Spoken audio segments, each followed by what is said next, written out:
Oi, estamos aqui no Mecânica de Mestre. Eu sou Anas, a grande narradora querida de vocês, que não narra para nenhum de vocês que está assistindo isso, possivelmente. Porém, estamos aqui hoje novamente com o Marcelo para falar um pouquinho da origem dos vampiros, para falar um pouquinho de mitos, verdades sobre eles e para falar um pouquinho mais de Vampiro à Máscara, né, Marcelo? É isso aí, pessoal. Tenham um bom dia, boa tarde, boa noite, dependendo do horário de quando vocês forem assistir o vídeo. Mas hoje a gente vai falar um pouquinho, né, sobre a mitologia dos vampiros, né? Essas sanguessugas que a gente ama tanto interpretar e falar sobre. A mitologia, né, dos vampiros, como a gente conhece hoje, ela é hollywoodiana, né? Mas acredite-se que o primeiro termo, né, de vampiro, ele surgiu no século XVIII, né, na fronteira da Áustria com a Hungria, que foi através do relato de um médico do exército do Sacro Império Romano Germânico, né, que relatou o ataque de um soldado que havia falecido 10 dias atrás, por outros soldados terem visto, né, o defunto caminhando, andando e atacando outras pessoas e sugando, né, o sangue delas. Eles acabaram, né, abrindo a tumba do suposto vampiro e eles viram que o corpo dele, né, estava inchado, ele estava, né, mole, não estava com o rigor mortis, né, com o corpo enrijecido, e nem estava com a palidez, né, característica de um defunto. E eles notaram também que havia um pouco, né, de sangue espumado na boca e o sangue dele não estava tão coagulado assim. Então eles acreditaram que de fato ele, né, era um vampiro, né, um demônio ou uma criatura sobrenatural que havia se alimentado na noite anterior. E eles acabaram cravando, né, uma estaca no peito dele para garantir que ele continuasse morto, né, e preso. Só que ao fazer isso eles também notaram que por causa dos gases, né, da decomposição, o corpo fez barulhos estranhos e sons e eles realmente acreditavam que era, né, uma criatura morta-viva ali. É claro que isso era só falta de conhecimento, né, na época sobre medicina, anatomia e decomposição dos cadáveres. E a partir daí, isso em meados do século XVII, o vampirismo ele se tornou uma epidemia na Europa Oriental, ao ponto, né, de existirem, né, como uma profissão caçadores de vampiros de fato. Uhum.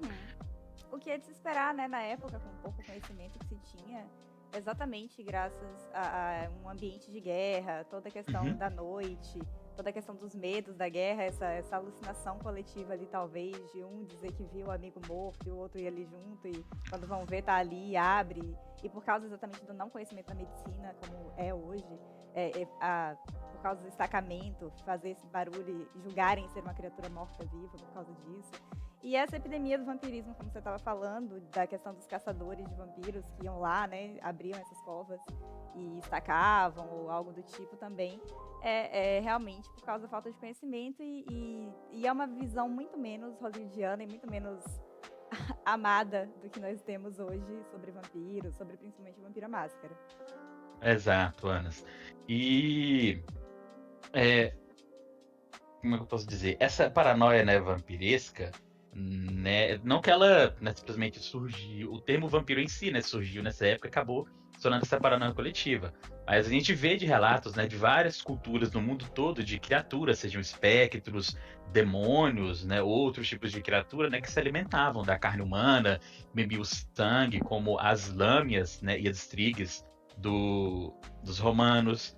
A gente tem também na cultura asiática, dos vampiros de energia do Oriente, e até mesmo nas Américas Latinas, né, criaturas, serpentes dos maias e astecas, que se alimentavam do sangue, né, desencauto das suas vítimas. Uhum. A gente, inclusive, tem, graças a esse tipo de história também da cultura asiática, né, da cultura oriental, a gente tem a terceira edição do Vampiros do Oriente, os famosos Kuei-jin, que são um tipo totalmente diferente de vampiros, se é que eles podem ser chamados assim, criaturas também renascidas em É. corpos, se podem ser chamados assim, em corpos devido a um trauma, e não vamos entrar muito nesse assunto aqui, mas é exatamente também o que traz mais versões aí de outros livros da White Wolf também, como Wraith, que trata muito sobre aparições. Tem toda essa questão de que as mitologias ao redor do mundo, elas trazem muito essas questões de assombrações, de vampiros, de bruxas, de tudo mais. Exato. Né? O que é interessante é que nessa época, né, os vampiros eles não eram, né, vistos como essas criaturas cheias de maquinações e planos, né, como a gente conhece eles hoje em dia, né? Uma crença, né, popular que eles ditavam muito é que quando você, né, desconfiasse que um túmulo de alguém, né, era a alcova, né, de um vampiro, você poderia, né, salpicar ao redor dele, né, pregos e sementes, para que quando ela acordasse à noite, ele iria contar esses pregos e sementes. Em algum momento ele iria furar o dedo com um prego e ele ia perder a concentração e teria que começar tudo de novo até o dia amanhecer e ele morrer. E ele morrer para o sol. Já tem também essa convicção bem longa e bem antiga, né? Da questão de que o sol Sim, é algo letal aos vampiros, por serem criaturas da noite, criaturas do mal. Principalmente sim, graças à igreja, né? E com toda a questão da fé católica em cima desse tipo de crença. Em sim cima também. principalmente dos tipos de crenças pagãs. Mas mesmo, né, fora do catolicismo, as outras crenças, né, sempre atrelam muito, né, essas criaturas a deuses, né, deidades, seres sobrenaturais do submundo, né, que então acredita-se, né, que aí, né, definir a luz, né, é atrelada, né, a uma coisa boa, né, e a escuridão é atrelada a uma coisa ruim. Então por isso que fica essa dicotomia, né, entre luz e trevas. É, temos aí vários exemplos disso dentro de Vampiro à Máscara, né? Sete Osíris, por Sim, exemplo. E o Sol, igualmente, para todos os cainitas. exato. Mas falando mais um pouquinho de Vampiro à Máscara em si, diretamente, o próprio livro de Vampiro à Máscara, ele traz várias superstições, mitos e verdades sobre o que são os vampiros. E a gente vai falar um pouquinho delas, a gente vai discutir um pouquinho elas. E a primeira delas é que vampiros são imortais.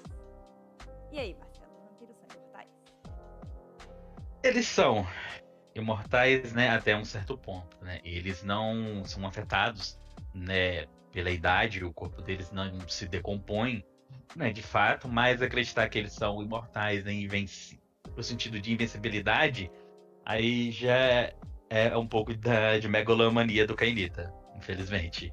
Porque eles podem ser destruídos, principalmente, né, pela luz do sol, fogo, e até mesmo podem encontrar a morte verdadeira por combate na mão de alguma outra criatura mais poderosa ou até um mortal, quem sabe. Às vezes na mão de outras criaturas, e não só através de combate, mas através da famigerada diablerie. E Exato. já seguindo nessa linha de se eles são imortais, e a gente sabe que eles são realmente imortais no critério da idade, no critério da longevidade, e não no critério da indestrutibilidade, eu acho que é essa a palavra. Se Ok. não for, é sobre ser indestrutível, entendeu? E já indo nisso um pouquinho, a gente pode falar um pouco sobre estacas. Uma estaca no coração do vampiro mata ele também ele também é levado a essa morte final, como a gente chama, por estacas? Não, infelizmente, né? Isso é só uma crença popular, né? O vampiro, como a gente conhece ele, né? Do Vampiro à Máscara. Você consegue retardar um vampiro, né? Com uma estaca, porque, de fato, né? Ele vai ficar paralisado. Ele não vai conseguir se mover e vai ter, em teoria, todas as características de um cadáver. Mas ele ainda vai conseguir ouvir, né? E ter uma certa percepção das coisas ao redor dele. O que pode ser muito perigoso, né? Porque caso ele venha a ser destacado corra. Existem algumas edições, algumas diferenças nas edições que falam um pouco sobre isso, que os vampiros Sim, eles ou ficam em um completo torpor enquanto estacados, ou conseguem realmente ouvir e escutar a depender da posição que eles foram estacados. E sobre também o uso dos dons, dos poderes vampiros, se é possível, se não é possível enquanto estacados. Isso diverge um pouco de edição para edição. Mas, na maioria das edições, eles conseguem ver e ouvir enquanto estacados e não conseguem fazer uso dos seus sim. dons. E caso alguns vampiros com algumas artimanhas, como os Tremere, conseguem evitar serem estacados, e outros vampiros com algumas outras artimanhas, como os Gangreis, conseguem ser desestacados por si mesmos, graças aos dons que estão ali, que podem ser unicamente usados nesses contextos. Então, se um vampiro que está estacado for desestacado na sua presença e você for estacador, corra, exatamente como o Marcelo disse, corra muito, principalmente se você for um neófito e você está com alguém sem saber direito o que estava acontecendo ali. Não recomendo, cuidado. Mas bom, Já embarcando um pouquinho nessa aí, a gente já pode falar um pouquinho sobre a mordida do vampiro, que é algo cheio também de esoterismo e de coisas aí sobre isso, né? Que, quem morre da mordida de um vampiro vira um vampiro. Nossa, isso seria insustentável para começo de conversa, porque se todo vampiro que matar um humano na hora que estiver se alimentando matar um humano, e aí você tem que um vampiro mata pelo menos 2 humanos por semana, e você tem, tipo assim, 100 vampiros em uma cidade, nossa, a cidade ao fim de um ano, se a cidade tiver 10 mil habitantes, nem ao fim, tô fazendo uma conta que não tem nada a ver, mas é assim, não tem como escalar isso. nem quem morre da mordida de um vampiro vira um vampiro, nem quem é mordido por um vampiro vira um vampiro. Como a gente já falou, o abraço é um processo muito particular, muito cuidadoso e principalmente, geralmente, muito escolhido, cheio de muito misticismo em volta dele para que realmente se traga outro cainita quando se funciona, né? Porque no caso de alguns clãs, como o clã Malkaviano ou como o clã Nosferatu, às vezes o abraço dá errado. Às vezes um vampiro do clã Malkaviano, ele não consegue, ele não sobrevive ao abraço porque sua mente se quebra a um nível muito, muito alto. Ou um vampiro do clã Nosferatu, ele simplesmente não suporta a maldição do clã, né? A feiura extrema, a queda de peles. Então, são às vezes cainitas que são eliminados pelos próprios senhores. E entre outros vários aspectos, abraços de gangrés e de outras coisas que falaremos mais adiante também podem ser um tanto brutais. Isso aí. Mas logo após o abraço, a mordida, né? Os vampiros, né? Eles queimam de fato na luz do sol, como a gente aprendeu no misticismo hollywoodiano, ou até mesmo brilham? Bom, eu gostaria de dizer que eles brilham, porque eu sou uma grande fã de Crepúsculo. Porém, Vampira Máscara, infelizmente, quando você sai no sol, e se você tiver contato até indiretamente com o sol, você começa a tomar um nível de dano que é classificado como dano agravado. Existem 3 níveis de dano, a critério de esclarecimento: o dano contusivo, o dano letal e o agravado. O agravado é óbvio que ele é o pior deles, por isso ele é agravado. E você começa a tomar um tipo de dano que é muito difícil de ser curado e que pode levar seu personagem à morte final muito rapidamente, transformando ele em uma pilha de cinzas em segundos. Então, realmente, assim como o fogo, é outra questão. Isso aí. E muito que a gente aprendeu também nos filmes, né, é que os vampiros, eles têm problema com, né, alho ou até mesmo água corrente, né? Será que nenhum vampiro conseguiria atravessar, então, o rio ou até mesmo o oceano? Então, se isso fosse verdade, Roma não teria invadido Cartago. Né? Vamos começar por aí. E aí, se tudo tivesse dado certo, nosso grande antediluviano Troy ainda estaria onde deveria estar. Lindo. Porém, como não tomo lado de clãs, obviamente, alho e água corrente. Primeiro que alho, sendo um tempero de regiões muito específicas, não seria possível que vampiros de outras regiões tivessem uma versão a algo que nem existe na região que ele foi abraçado, que ele existe, que ele vive. E quanto à água corrente também não. Existem vampiros em particular, existem personagens em particular que quando você está criando eles, você pode escolher a versão a alho ou a água corrente. Geralmente a alho mais para Vampira Máscara mesmo, o Vampira Máscara dos dias atuais, não Vampiro Idade das Trevas ou Era Clássica. Mas você consegue escolher esses defeitos como a versão a alho, a versão água corrente, e quando você se depara com essas situações, você tem que fazer um teste de força de vontade, autocontrole, gastar força de vontade para você conseguir lidar com isso. Depende também se você vai ver um alho ali no canto da sala, dentro de uma cesta de frutas, de verduras, ou seja lá o que o alho for, ou se alguém vai vir e vai lhe dar uma baforada de alho na cara, né? Aí depende muito da dificuldade do teste, se você vai conseguir não sair correndo. Mas aí é algo totalmente que vai depender do seu personagem, da criação do personagem que você realizou.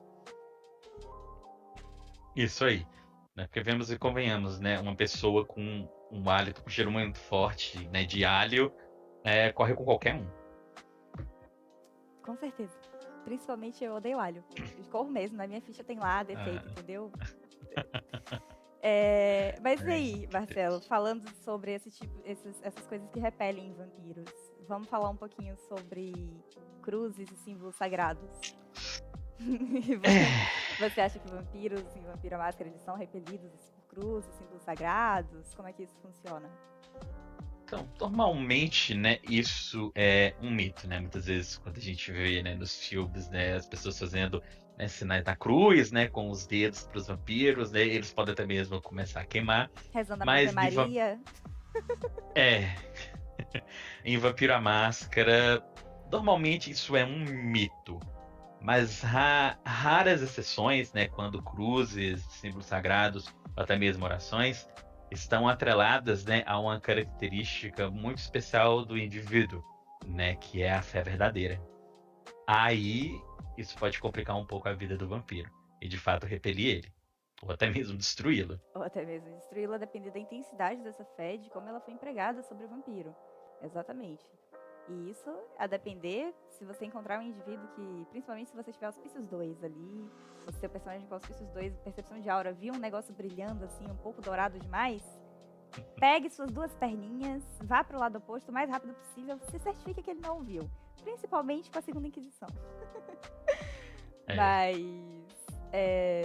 E algo interessante, que a gente já falou um pouco antes, que vampiros são monstros, espíritos demoníacos em corpos não vivos. E isso é, obviamente, uma verdade e uma mentira. Vampiros são monstros, mas não demônios presos em corpos não vivos. Vampiros são monstros no que se trata a natureza agora deles, a maldição que foi colocada sobre eles no momento que eles renascem.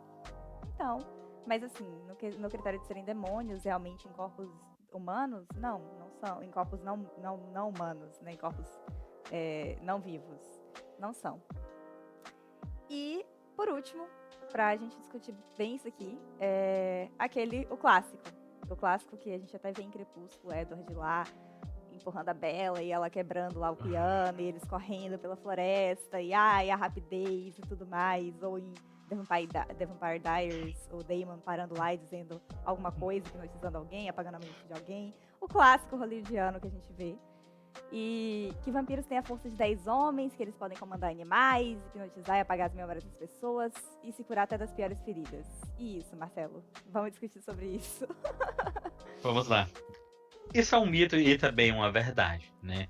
Eu acredito que essas, né, características generalizadas, elas não podem, né, ser atreladas a todos os vampiros de fato, né? Porque os vampiros como nós conhecemos ele, né, o Vampiro à Máscara, eles são subdivididos, né, em clãs, né? E esses clãs eles possuem características próprias em que alguns até podem até mesmo, né, dependendo da idade, né, desse vampiro, ter a força de 10 homens. Outros já podem até mesmo comandar animais. Alguns têm até mesmo, né, a habilidade de hipnotizar e apagar memórias. Mas todos eles possuem, né, a capacidade de se curar das piores feridas, né, graças à Vitae, que eles podem utilizar para, né, se recuperar e regenerar até mesmo membros perdidos. Né? Essa característica específica de se curar das piores feridas, isso aí pode sim ser atrelado a todos eles. Sim, sim. Sem falar que isso é algo muito relativo de vampiro para vampiro e principalmente da idade. Não só depende do clã, mas um vampiro que acordou essa noite, ele não vai conseguir olhar para você, tirar todas as suas memórias e pronto, acabou. Isso aí já depende um pouco mais de experiência, um pouco mais de treino. E isso aí é algo assim que, principalmente, muitos e muitos XP envolvido aí. Mas, no mais, eu acredito que seja isso por hoje. E a ideia do vampiro como a gente conhece hoje, acho que ficou bem claro que é uma ideia hollywoodiana. Sim. Ela vem ali já com Drácula, né, de Bram Stoker. Exato. Fala aí sobre isso, já que você tá querendo falar. É porque essa ideia, né, do vampiro, né, anterior ao como a gente conhece, né, do Bram Stoker, né, ela teve fim, mas em meados ali entre mais ou menos 1717 e 1780, com a imperatriz Maria Teresa da Áustria, porque ela viu que tinha essa epidemia, né, do vampirismo, esse monte de absurdo acontecendo, e ela organizou um estudo científico, né, para verificar se os vampiros existiam, né. É óbvio que a resposta foi não. Né? E então, após isso, né, leis contra a profanação de sepulturas foram criadas, né, pondo ilegalidade, né, nos caçadores de vampiro. Claro que nos lugares, né, mais ermos, né, da Europa Oriental e do mundo todo, as coisas demoraram um pouco, né, para se normalizar, mas a crença sempre perdurou. Mas como você mesmo disse, o vampiro como a gente conhece hoje, né, esse aristocrata, elegante, manipulador e sedutor, né, ele surgiu de fato com o Drácula, né, de Bram Stoker, mas anterior a ele teve o médico inglês, que foi o John Polidori, que escreveu o primeiro romance sobre vampiros em inglês. E o Drácula se baseou nele e aprimorou com o seu maravilhoso clássico, qual eu amo tanto. Uhum. Ah, que ótimo. Então, o Vampiro à Máscara ele acaba bebendo bastante de várias fontes, principalmente dessas fontes mais antigas das hollywoodianas. Ele tem uma ambientação bem clássica. E hoje, basicamente, é sobre isso. Ficamos por aqui. Lembrando que vampiros comprovadamente cientificamente não existem. Caçadores de bruxas e de vampiros não devem estar caçando vampiros por aí. A Segunda Inquisição não é real. Bom, ficamos por aqui hoje. E esse foi o Mecânica de Mestre. Eu sou a Anas e este é Marcelo. Ficamos por aí. Falou!